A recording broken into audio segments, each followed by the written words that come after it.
Баткен облусу, ошондой эле коңшу өлкөлөр мындан ары суу көйгөйүнө кептелбейт. Дүйнөдө сейрек кездешкен табиаттын белеги Айгүл гүлүнүн мекени болгон Баткен аймагында чоң майрам. Анткени 3850 гектар жер суу менен камсыз болду. Мындай жетишкендиктеги долбоор эгемендүүлүк алгандан бери алгачкы жолу ишке ашып отурат.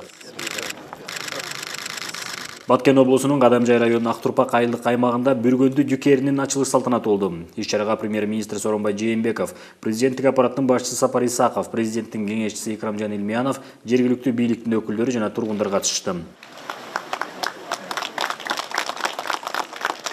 Бул долбоор Кыргыз Республикасынын президенти Алмазбек Атамбаевге таандык жана мамлекет башчысынын идеясы.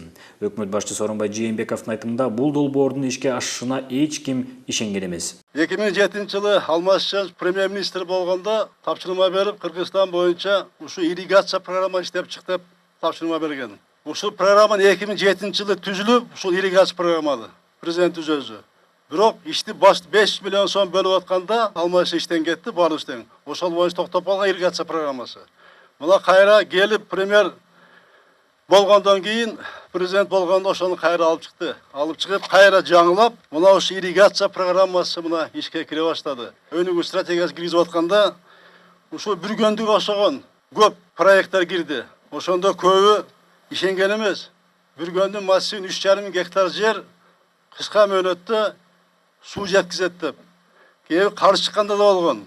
Бирок президенттин өзгөчө көзөмөлү менен каражаттар табылып, мына бүгүн Кудайга шүгүр, баардыгыбыз тең өтө чоң кубаныч менен, жакшы сүйүнүч менен мына ушу ачылышына күбө болуп атабыз, урматтуу агайын туугандар. Кыргыз Республикасынын туруктуу өнүгүү улуттук стратегиясынын бирден бир маанилүү бөлүгү катары Бүргөндүү массиви бул стратегиялык мааниге ээ болгон ирригациялык объект болуп саналат. Кыргыз Республикасынын президенти Алмазбек Атамбаев бул долбоордун ишке ашышын жеке өз көзөмөлгө алган. Анткени республиканын 70% тургундары айыл жергесинде отурукташкандыктан аларга жакшы шарт түзүү, социалдык экономикалык абалды жакшыртуу максатында жана өлкө боюнча ирригациялык системага өзгөчө көңүл буруу керектигин тапшырган. Элибизде көз коркок, кол батыр деп айтышат. Мына бир нече жыл мурун Бүргөндүдө таштак чөл жер эле. Эми мына бир нече жыл өтүп адамдын көзү сүйүнгөн, биздин мынакей Кудай буйруса Кыргызстаныбызда дагы гүлдөй турган бир жерге болуп турат, Кудай буйруса. Ошон үчүн Алмаз Шаршеновичтин демилгесине биз баарыбыз ыраазыбыз. Ырыс алды ынтымак дейт. Мына бир нече жылдан бери биз Кыргызстаныбызда тынччылыктын артында жакшы бир өнүгүү келатат, Кудай буйруса. Кыргызстаныбызда көптөгөн мектептер, больницалар, жолдор, электр чубалгылар, башка чоң долбоорлор салып келе жатабыз.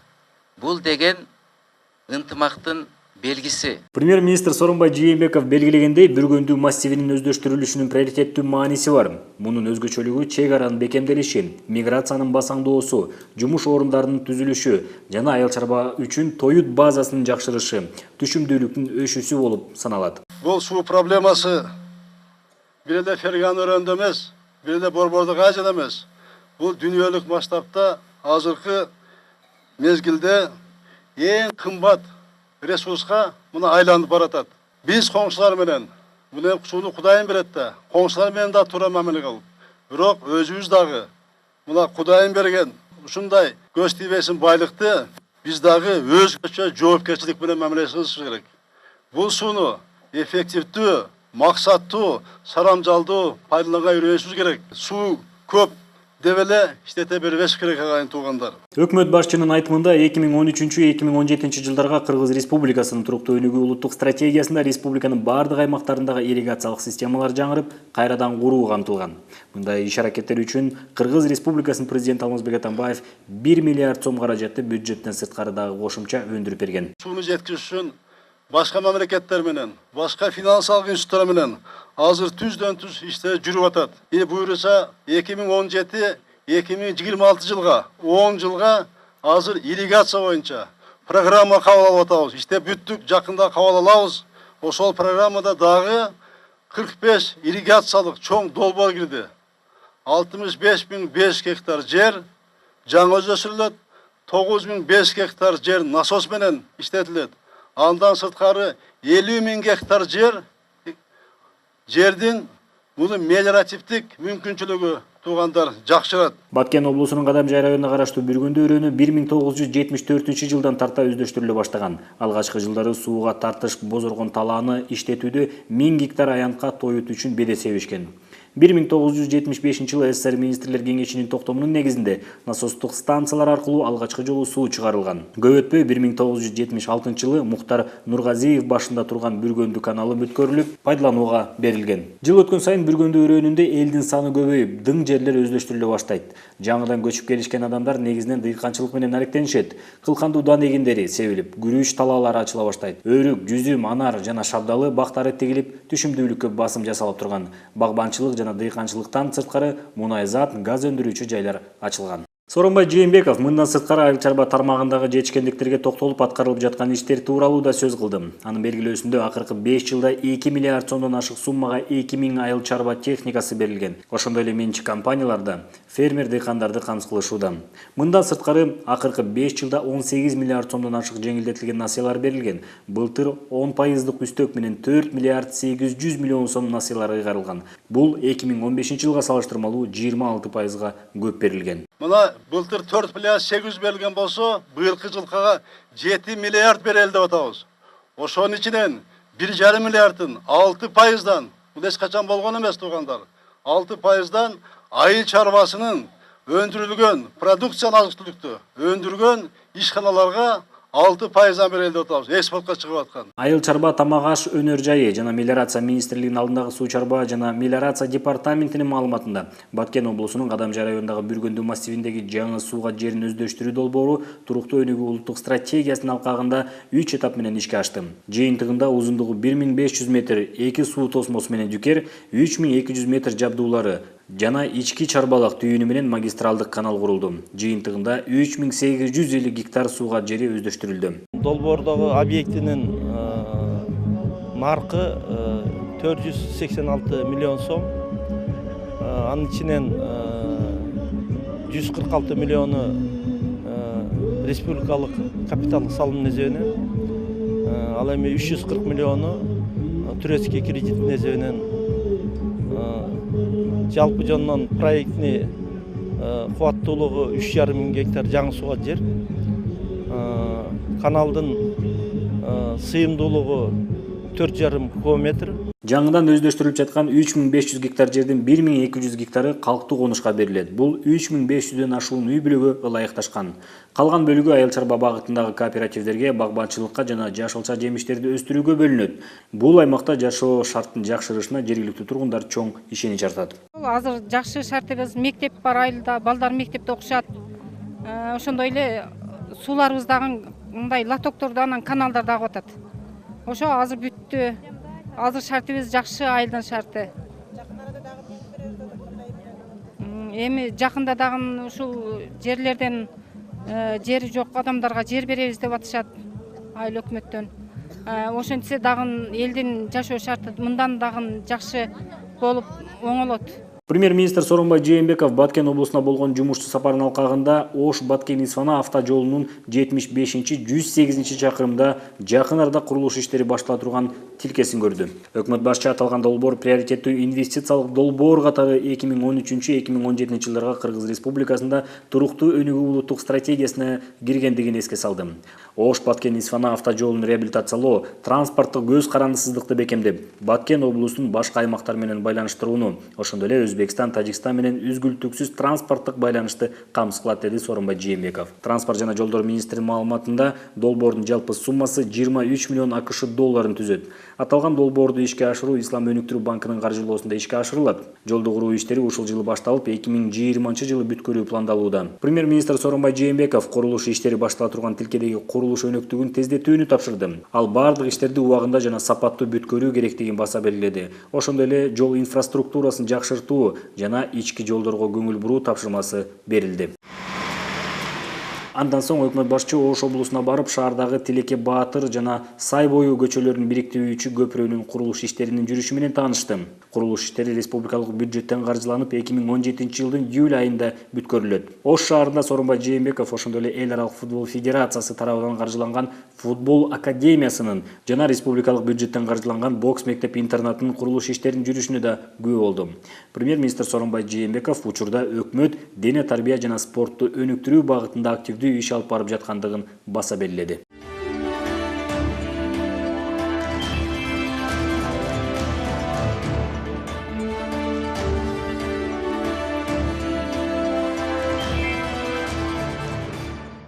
Апта ичинде премьер-министр Сооронбай Жээнбеков жана вице-премьер-министрлер өкмөттүн 2016 жылдагы ишмердүүлүгү боюнча жогорку кеңештин көпчүлүк коалициясына жана Республика Ата Журт фракциясына отчет беришти.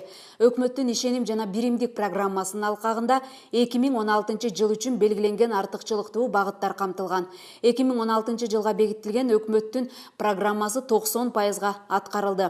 Өкмөт башчынын отчетунда экономикалык абал, социалдык шартта жана айыл чарба, энергетика, курулуш, бизнес, билим берүү тармактарын көтөрүүгө өзгөчө басым жасалган. Жакынкы 5 жылдыкта өлкөдө калктын жакшы жашоосу үчүн максималдуу шарт түзүү планына ички жолдорду оңдоо негизги милдеттердин бири. Биздин ушул Кыргызстан эгемендүүлүгүнүн тарыхында 2016 жылы капиталдык салымдар боюнча беренеге өтө чоң акча каражаты бөлүнгөн. Сиз макулсуз да буга, туурабы? Ошондой эле эгерде биз кредиттерди, гранттарды эгерде албаганыбызда бюджеттен бөлүнгөн баягы жолдорду курууга өтө көп акча каражаты берилген да. Ал акча каражаттарын өзүңүздөр чуркап жүрүп бүтүргөнсүздөр. Чечилген да, ошону эле тактап берип койсоңуздар. Эми чозулуп кеткени жанакыл маданият жалабат жол болуп калды. Аны сентябрда баштайт, туурабы, министр? Берки Исфананын жолу Кызылкыя Көктала июнда башталабы? Июнда башталат. Карабалта Бишкек Карабалта июнга чейин башталат да. Июнга чейин башталат Карабалтадан. Bunun баардыгынын өзү мөөнөттөрү бар. Ал көзөмөлдө ошол мөөнөттө министр убада берген. Ошол мөөнөттө баштайт баардыгын. Аны менен бирге суроо жооп маалында депутаттар Манас эл аралык аэропортунун жолундагы реконструкция иштерине да кызыкты. Алар өкмөт башчыдан жол курууда анын сапатына көңүл бурууну суранды. Аэропорт Бишкек жолуну өзүңүз көзөмөлдөп жүрүп, ошо сапатта өзгөрдү эле да. Эми мындан кийин дагы курулуп аткан, эми сизге чейин баягы тендерлер өтүп калган экен, баарын көзөмөлдөсөңүздөр, сиздерден суранычы. Бул жол боюнча жоопко адам тартылып элек да. Ушундай каражаттарды жумшап, ошону иштетип коюп, кийин жол бузулса, бирөө жоопко тартылды. Туура айтамбы? Жоопко тарта турган нерсени киргизиш керек биздин норманы. Анан кийин гана булар сала баштайт да.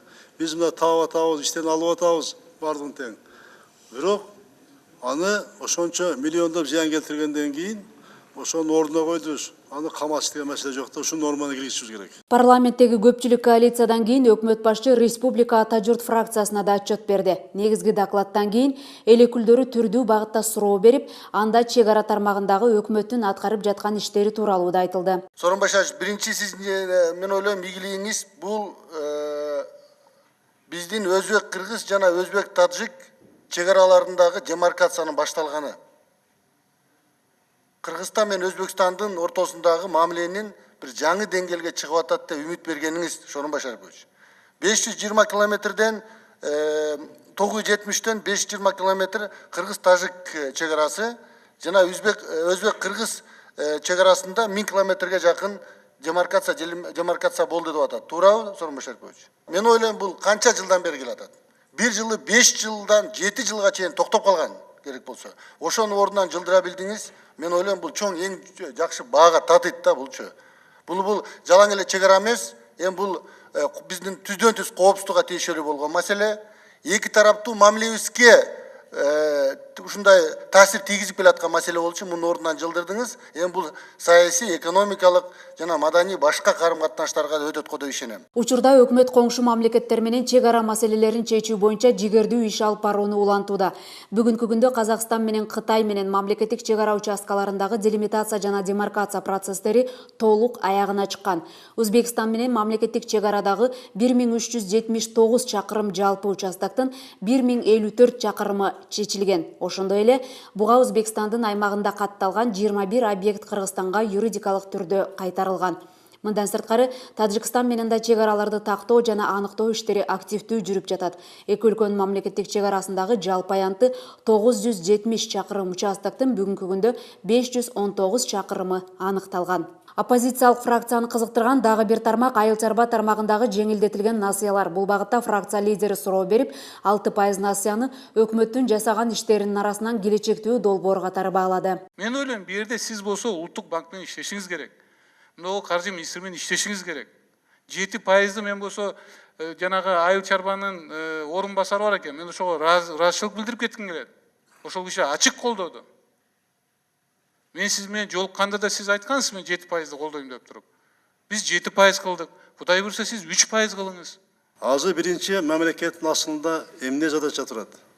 Кимдерге биз жеңилдеткен мүмкүнчүлүккө жараша кредит бериш керек. 6% менен 1,5 миллиардты гана азыр мүмкүнчүлүк болуп атат. 6% менен экспортко кетип аткан маалдагы. Азыр айыл банкта ага башка эле акча алып атабыз. Төмөн кредит алган, бирок бул бюджеттин акчасы эмес. Башка жактан алган акча менен баштайлы деп атабыз. Бул бюджет линия ПСК 5 бул кете берет ошол боюнча. Бул токтобойт да. А берки кредитованияны жана айыл банк боюнча дагы төмөндөтүлгөн. Аны жана жеңилдөнөр жайга деп атпаймынбы? Аны дагы акчаны таап туруп, анда 6 кылабызбы, 5 кылабызбы, анда банктар менен иштешебиз да. Мындан сырткары өкмөт башчы Евразестин алкагында жаңы рыноктардын бардык мүмкүнчүлүктөрүн толук пайдалануу максатында экономиканын тармактары үчүн ортодогу инфраструктураны түзүү зарылдыгына да токтолду. 2017-жылы текстиль тигүү өндүрүш үчүн Технополис долбоорун ишке киргизүү боюнча иштер улантылат. Бул маселе 4 жылдан бери бир орундан жылбай турган. Отчеттук жыл ичинде биз военно-Антоновка айылынан жер бөлүп берүү башка маселесин чечүүгө жетиштик. Мындан сырткары өкмөт тарабынан 2017-2021 жылдарга Кыргыз Республикасына пахта тармагын өнүктүрүү концепциясы кабыл алынды. Бул багытты колдоо үчүн төмөнкүдөй долбоорлор ишке ашырыла баштады. Токмокто текстиль трансишканасы ишке киргизилди.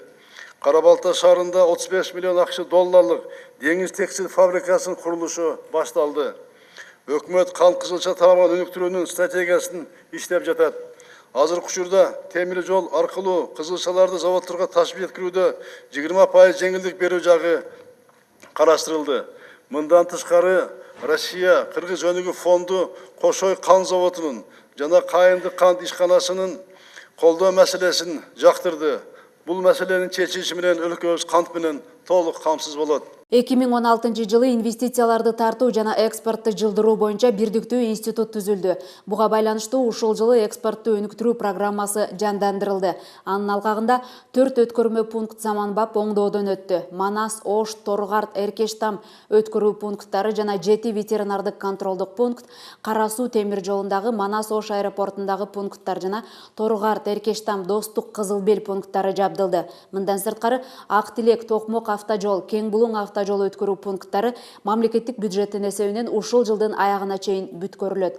Жыйында өкмөт башчынын 2016 жылдагы өкмөттүн ишмердүүлүгү тууралуу отчетун Республика Ата журт фракциясы колдоп беришти. Фракцияларда жана комитеттерде талкуудан өтүп, андан кийин жогорку кеңештин жыйынына коюлат.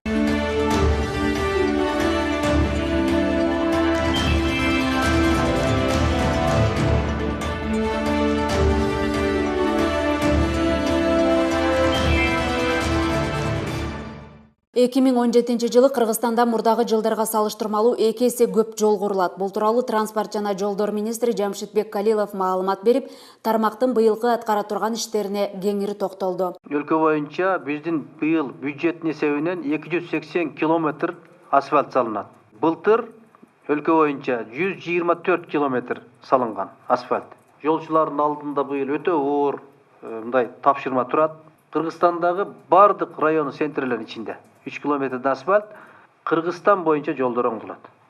Кыргызстан боюнча бардык дептер, Бардык ошо областтык жетекчилер бул тапшырманы алган.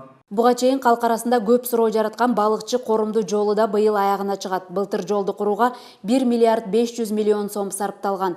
Чуулгандуу жолдун курулушуна быйыл мамлекет тарабынан 1 миллиард сом каражат бөлүнүп, 2017 жылы долбоорду аягына чыгаруу пландалууда. Балыкчы корумду жолу дагы бир айталап кетейин, Тамчыдан баштап Чолпон атага кире берген жер биринчи очерет оңолот. Асфальт салынат, ал жерге 2 катман асфальт. Жол сызымдары, жол белгилери коюлат. Бюджет эсебинен предварительно караганбыз 1 миллиард сом. Ошол 1 миллиард сом жанагы 40 километрге жетиш керек. Эгерде подрядчик жумуштарын бардыгын жакшы иретке алып туруп, дальше кетет жумуштарды аткарган болсок, каржылык министрлигинде акча бар, премьер-министр Сооронбай Жээнбеков айткан болчу. Дальше финансировать этебиз. Өкмөт пландап жаткан жол тармагындагы дагы бир ири долбоор узундугу 45 чакырым болгон Бишкек-Карабалта жолунун курулушу башталды. Долбоордун жалпы суммасы 70 миллион 234 миң АКШ долларын түзөт.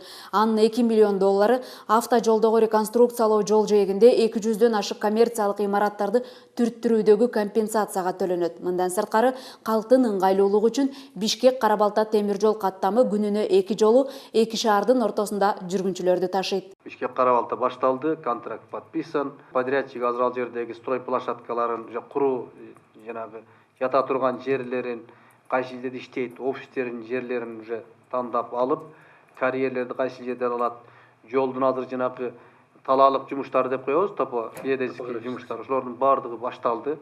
Авансовый платежга банкка кеткен, 28 күндүн ичинде авансовый платеж келиш керек. Аны подрядчик күтүп атат. Ага карабай биз муну баштаттык.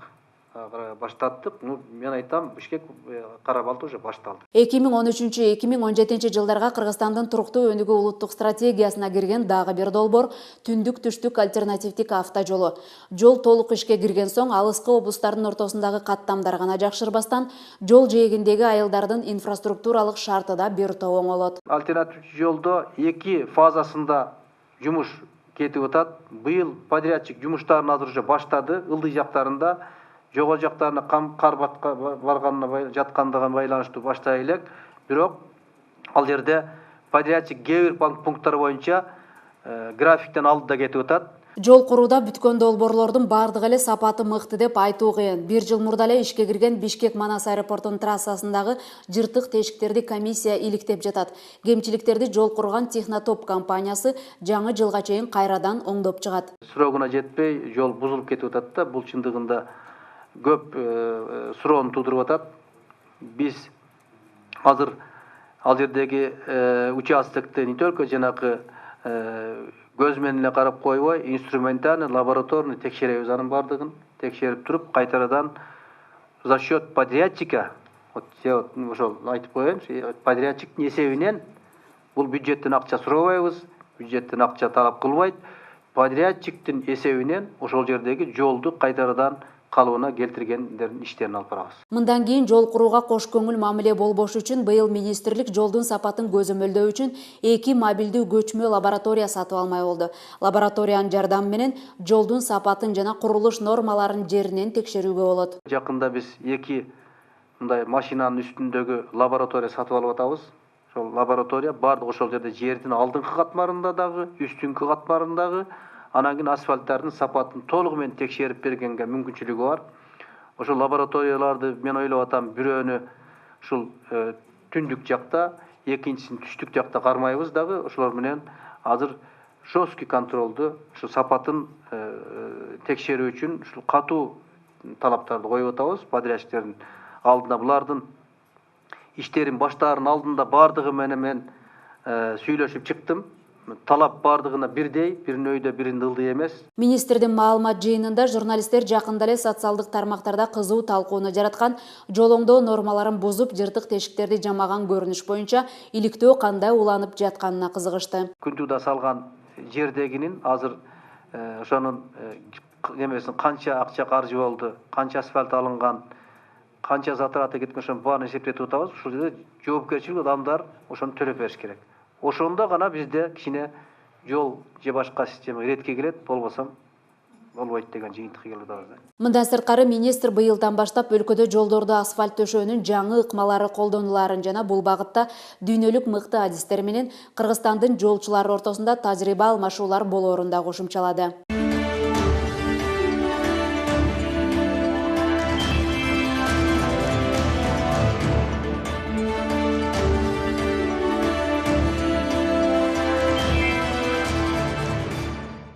Быйылкы туристтик сезонду жогорку деңгээлде өткөрүү өкмөттүн негизги пландарынын бири. Бул багытта январдан бери тиешелүү тармактар тарабынан даярдыктар көрүлүп, андагы кемчиликтерди жоюуга премьер-министр тарабынан тапшырма берилген. Чет элден келген туристтердин агымын арттыруу максатында туризм департаменти жыл башынан бери Казакстан, Россия, Туркия, Германия, Италия сыяктуу коңшу жана алыскы Европа өлкөлөрүндө туристтик жарманкелерге катышып, Кыргызстандын атын этно багытта чыгаруу максатында иш алып барууда.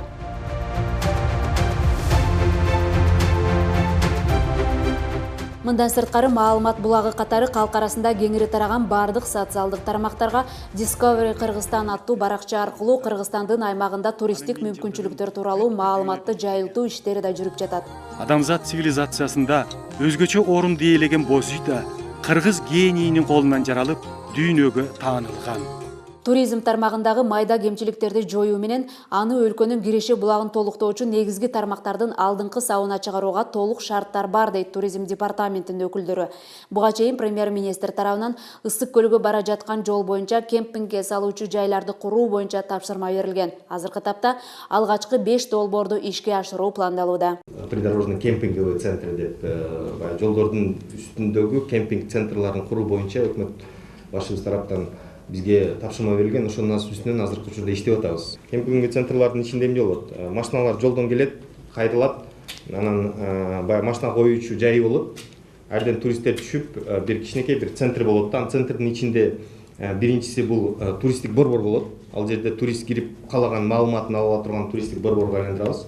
Экинчиси кичинекей бир кофейня болот.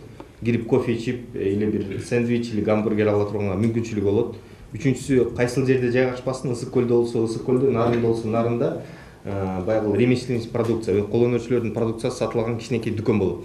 Андан кийин эле жакшы бир ошо туалетный отсек деп атабыз, туалет бөлүмү болсо, даараткана бөлүмү.